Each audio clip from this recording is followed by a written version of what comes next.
नमस्कार दोस्तों। साल था 1872। ये वह समय था जब समुद्र की गहराइयों में कई रहस्य छिपे हुए थे। ये महासागर अपने आप में एक रहस्य है जिसकी गहराइयों में अनगिनत कहानियां छिपी हैं। ऊंची ऊंची लहरें, तेज हवा, समुद्र की यह शक्ति और उग्रता हमेशा से नाविकों के लिए एक चुनौती रही है। इसी बीच एक ऐसा जहाज जो बिना चालक दल के तैरता हुआ पाया गया।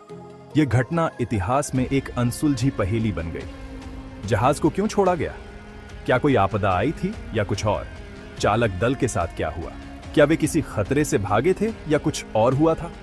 ये सवाल एक सदी से भी ज्यादा समय से लोगों को परेशान कर रहे हैं। इस रहस्य ने कई शोधकर्ताओं और इतिहासकारों को अपनी ओर आकर्षित किया है। तो दोस्तों आइए जानते हैं मैरी सेलेस्ट के रहस्यों के बारे में। मैरी सेलेस्ट एक व्यापारी जहाज था। यह जहाज अपने समय के सबसे प्रसिद्ध और रहस्यमय जहाजों में से एक बन गया। इसे 1861 में बनाया गया था। उस समय के बेहतरीन कारीगरों ने इसे तैयार किया था और यह जहाज अपनी मजबूती और सुंदरता के लिए जाना जाता था। यह एक मजबूत और भरोसेमंद जहाज था। इसके निर्माण में उच्च गुणवत्ता की लकड़ी और धातु का उपयोग किया गया था, जिससे यह समुद्र की कठिनाइयों का सामना कर सके। इसने कई सफल यात्राएं की थीं। हर यात्रा के बाद जहाज के लॉगबुक में इसके अनुभवों और घटनाओं का विवरण दर्ज किया जाता था। नवंबर 1872 में मैरी सेलेस्ट न्यूयॉर्क शहर से रवाना हुई। इस यात्रा का मार्ग न्यूयॉर्क से जेनोआ, इटली तक था, जो एक लंबा और चुनौतीपूर्ण समुद्री मार्ग था। यह शराब का माल ले जा रहा था, जिसे जेनोआ इटली में पहुंचाना था। जहाज पर कुल 1701 बैरल शराब लदी हुई थी, जो उस समय के व्यापार के लिए महत्वपूर्ण थी। क्रू तैयार था और जहाज बहुत अच्छी हालत में था।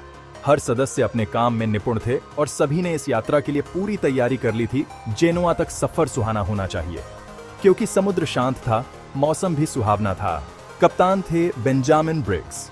वह एक सम्मानित और अनुभवी कप्तान थे, जिनका समुद्री जीवन में लंबा अनुभव था। वह एक अनुभवी नाविक थे।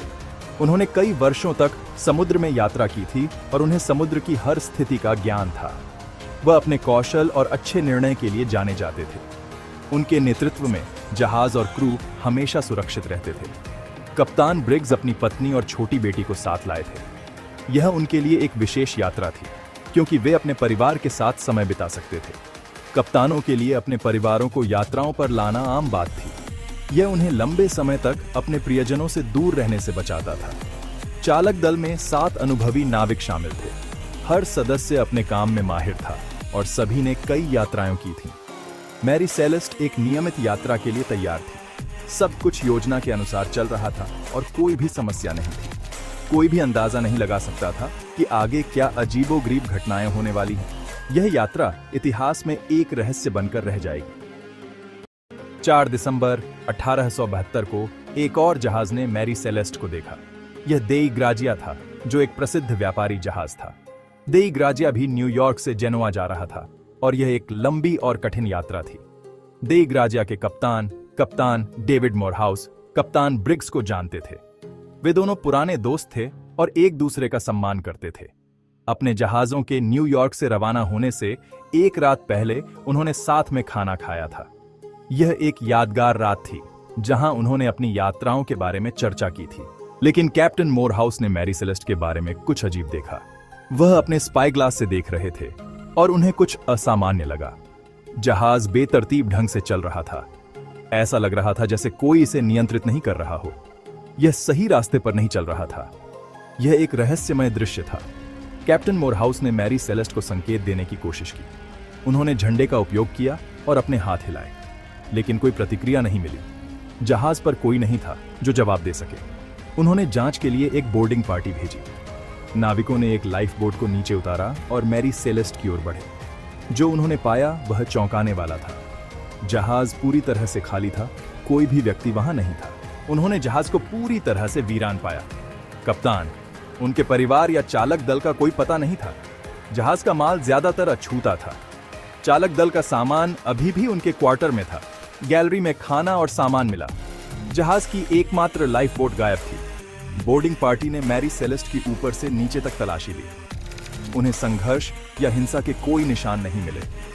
ऐसा लग रहा था कि जैसे चालक दल हवा में गायब हो गया हो। देई ग्राजिया की बोर्डिंग पार्टी को मैरी सेलेस्ट के डेक पर सुराग मिले। जहाज के 2 पंपों में से एक को अलग कर दिया गया था। ऐसा लग रहा था जैसे कोई इसे ठीक करने की कोशिश कर रहा हो। कुछ रस्सियां उलझी हुई थीं और जगह से हट गई थीं। इससे पता चलता है कि डेक पर कुछ असामान्य हुआ था। जहाज का कंपास टूटा हुआ पाया गया। इन सुरागों ने एक संभावित आपात स्थिति की ओर इशारा किया, लेकिन उन्होंने यह नहीं बताया कि चालक दल जहाज को क्यों छोड़ देगा। लापता लाइफबोट मैरी सेलेस्ट रहस्य का एक महत्वपूर्ण हिस्सा बन गई। कुछ लोगों का मानना था कि लाइफबोट बह गई। दूसरों ने सोचा कि चालक दल ने इसे किसी कारण से नीचे उतारा। लापता लाइफबोट ने जांचकर्ताओं को उत्तरों से ज्यादा सवालों के साथ छोड़ दिया। इसने चालक दल के भाग्य के बारे में अटकलों को हवा दी। मैरी सेलेस्ट रहस्य को समझाने के लिए कई सिद्धांत प्रस्तावित किए गए हैं। एक सिद्धांत विद्रोह का सुझाव देता है।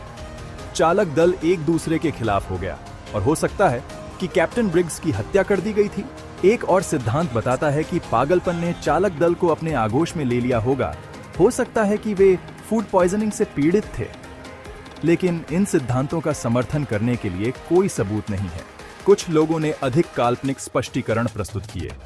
उन्होंने समुद्री राक्षसों या विशाल स्क्विड को दोषी ठहराया। उन्होंने कल्पना की कि समुद्री डाकू ने हमला किया और चालक दल को बंधक बना लिया। ये सिद्धांत रोमांचक हैं, लेकिन बहुत ज्यादा संभव नहीं है। जहाज को कोई नुकसान नहीं पहुंचा था। किसी अन्य पोत का कोई संकेत नहीं था। सच्चाई वास्तविकता में अधिक आधारित होने की संभावना है, लेकिन सबूतों के अभाव के कारण ये कल्पनाशील सिद्धांत बने हुए हैं। मैरी सेलेस्ट रहस्य कल्पना को अपने आगोश में लेना जारी रखता है। मैरी सेलेस्ट का रहस्य कभी सुलझ नहीं पाया। कोई नहीं जानता कि चालक दल के साथ क्या हुआ होगा। छोड़ा गया जहाज समुद्र की शक्ति की एक भूतिया याद दिलाता है। यह उन रहस्यों का प्रमाण है जो अभी भी दुनिया में मौजूद है। दोस्तों, अगर आपको यह वीडियो पसंद आई हो तो वीडियो को लाइक और चैनल को सब्सक्राइब जरूर करें। और हाँ, आपकी इस रहस्य पर क्या राय है हमें कमेंट्स में जरूर बताएं। मिलते हैं अगले वीडियो एक और इंटरेस्टिंग टॉपिक के साथ। धन्यवाद।